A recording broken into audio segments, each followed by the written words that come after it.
हे traders, क्या आपने कभी ऑप्शंस का नाम सुना है पर समझ नहीं आया?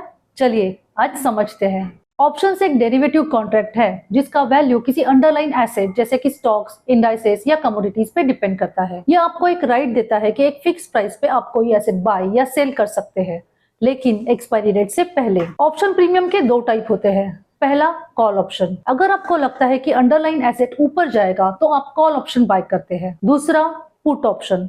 अगर आपको लगता है कि अंडरलाइन एसेट नीचे जाएगा तो आप पुट ऑप्शन बाय करते हैं। कॉल और पुट प्रीमियम्स में ट्रेड होता है, बट ये ऑप्शन प्रीमियम होता क्या है? मान लेते हैं कि आपको एक फ्लैट पसंद आ गया जिसकी वैल्यू 1 करोड़ है। आपने बिल्डर से एग्रीमेंट किया कि आप इसे 6 महीने बाद 1 करोड़ में खरीदेंगे, इसलिए आपको घर की बुकिंग करनी पड़ती है एक टोकन अमाउंट देकर, जिसे हम ऑप्शन में प्रीमियम कहते हैं। मान लेते हैं कि आपने प्रीमियम 10 लाख दिया, तो आपने घर की बुकिंग टोकन अमाउंट देकर कर दी है। अब बिल्डर ये फ्लैट किसी और बायर को नहीं दे सकता ड्यू टू कॉन्ट्रेक्चुअल एग्रीमेंट। अब अगर फ्लैट का प्राइस 1.5 करोड़ हो जाता है तो आप ये फ्लैट किसी और बायर को बेचकर 50 लाख का प्रॉफिट कमा सकते हैं, या फिर पूरा 1 करोड़ दे के घर का पोजीशन भी ले सकते हैं। Therefore you have the right to buy the underline and decide कि आपको घर का पोजीशन चाहिए या नहीं चाहिए। लेकिन अगर फ्लैट का प्राइस 80 लाख हो गया तो आप ये कॉन्ट्रैक्ट कैंसिल भी कर सकते हैं। ऑप्शंस भी कुछ ऐसे ही काम करता है। स्टॉक्स खरीदने से ऑप्शंस खरीदने में कम इन्वेस्टमेंट लगता है, लेवरेज की वजह से प्रॉफिट पोटेंशियल ज्यादा होता है,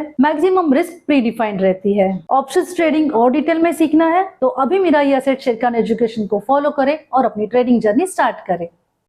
This should not be treated as a recommendation. Please conduct your own analysis or consult a financial advisor before investing.